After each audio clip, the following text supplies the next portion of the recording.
আসসালামু আলাইকুম সবাইকে। সবাই হয়তো ইতিমধ্যে জানেন আমি ছোটোখাটো একটি খামার শুরু করেছি। প্রথম অবস্থায় প্রথম চালান শেষ করে এখন দ্বিতীয় চালানের অপেক্ষায় আছি।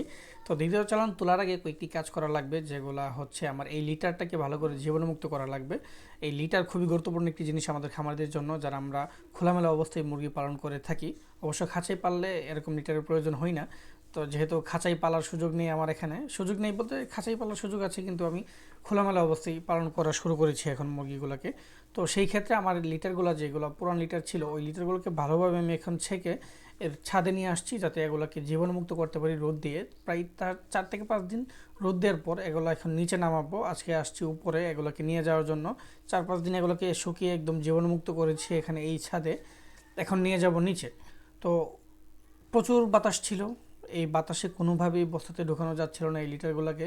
পরদিন সকালে এসে ভালোভাবে এই লিটারগুলোকে একদম ভোরে সকাল সকাল এসে বাতাস যখন একদম নিস্তব্ধ অবস্থায় ছিল, তখন এসছি এগুলোকে নিচে নেওয়ার জন্য।